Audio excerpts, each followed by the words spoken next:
Assalamualaikum warahmatullahi wabarakatuh. Selamat datang di channel aku Ajeng Septin.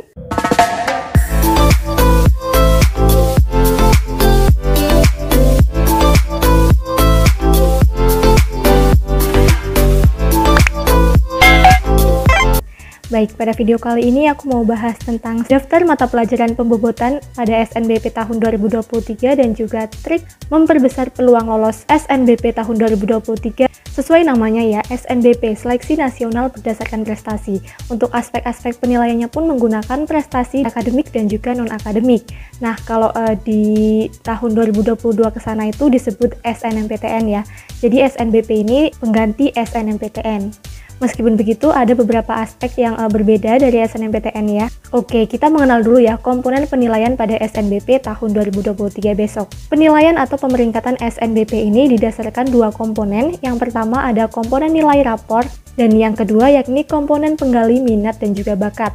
Komponen nilai rapor ini dihitung berdasarkan rata-rata nilai rapor seluruh mata pelajaran paling sedikit 50% dari pembobotan penilaian.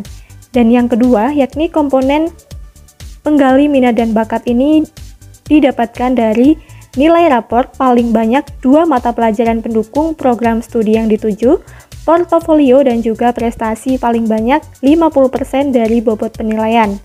Untuk komposisi presentase komponen pertama dan juga kedua ditetapkan oleh masing-masing PTN dengan total 100%.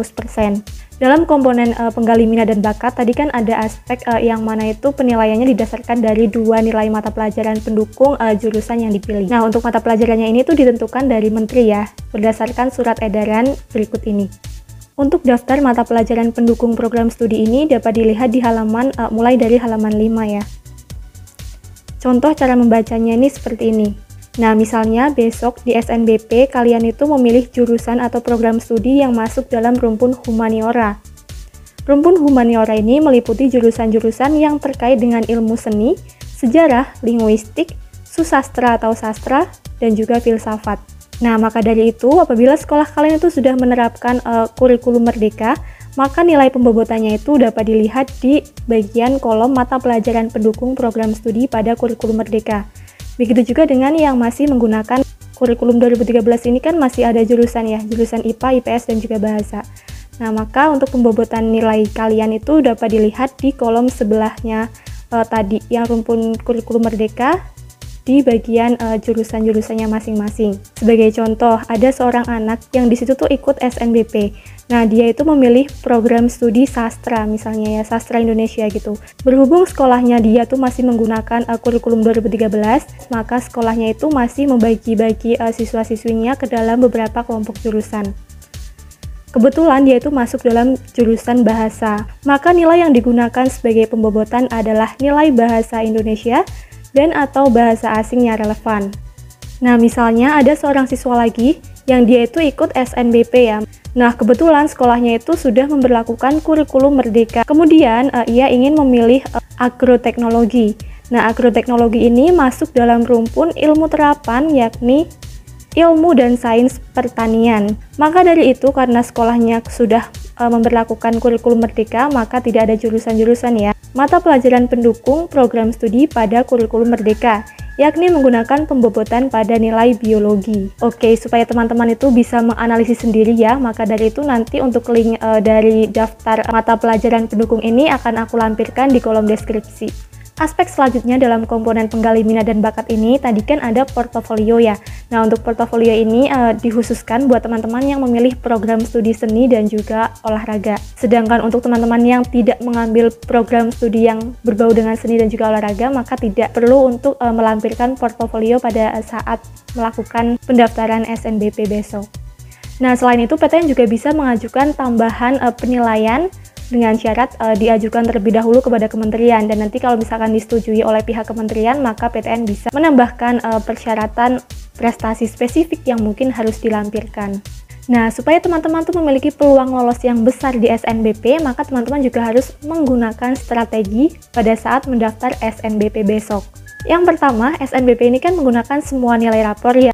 Maka dari itu, semua nilai rapor teman-teman itu penting. Tetapi, karena apa? Tadi di komponen penggali minat dan bakat ada aspek pembobotan nilai mata pelajaran berdasarkan jurusan yang teman-teman pilih.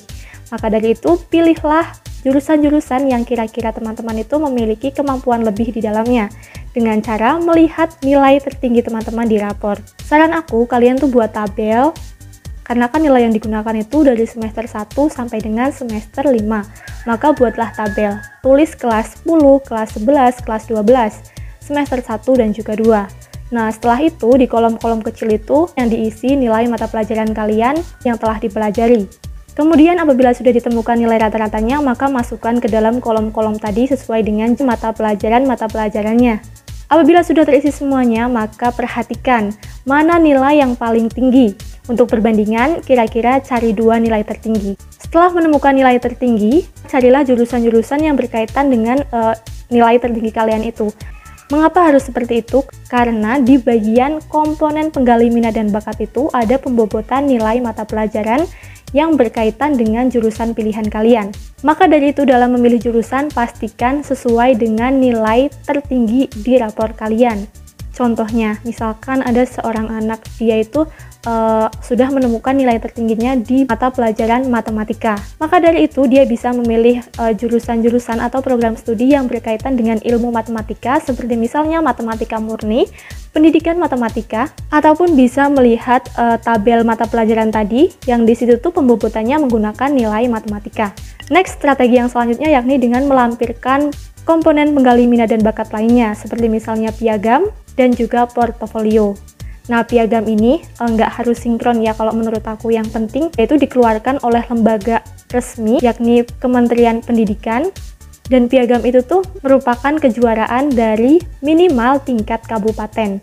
Selagi kalian mempunyai piagam dengan syarat-syarat tersebut, maka lampirkanlah di pendaftaran SNBP besok. Karena piagam ini akan menambah nilai kalian di bagian komponen penggali minat dan juga bakat.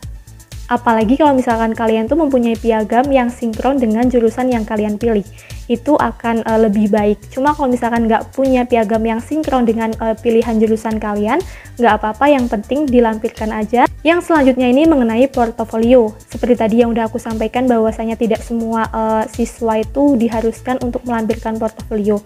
Karena portofolio ini dikhususkan buat teman-teman yang mengambil program studi atau jurusan yang berbau seni dan juga olahraga. Biasanya kalau yang dari seni itu nanti teman-teman disuruh membuat karya sesuai dengan jurusan yang diambil. Misalkan kalian itu mengambil jurusan pendidikan seni tari misalkan ya, maka portofolio yang dapat kalian lampirkan itu video kalian menari. Sedangkan untuk teman-teman mungkin yang mengambil desain, itu bisa melampirkan portofolio atau karya yang berupa gambar atau lukisan teman-teman mengenai suatu bentuk. Untuk yang memilih program studi olahraga, maka teman-teman bisa melampirkan video melakukan olahraga.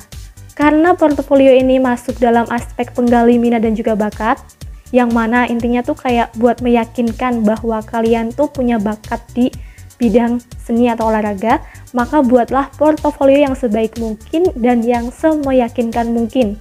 Next, strategi yang selanjutnya dan tidak kalah mempengaruhi, maka pastikan data-data kalian yang digunakan untuk SNBP itu tidak ada kesalahan. Misalnya yang sering terjadi itu fotonya buram, fotonya salah, kesalahan pada NISN, dan juga berkas lainnya.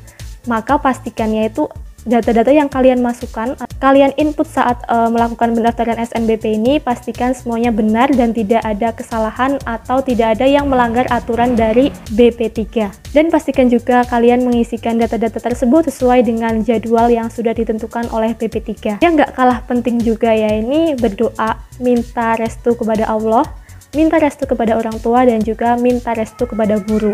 Oke, itu saja yang dapat aku sampaikan pada video kali ini. Banyak kekurangan dan kesalahan, aku mohon maaf ya. Semoga dapat bermanfaat buat teman-teman semuanya. Wassalamualaikum warahmatullahi wabarakatuh.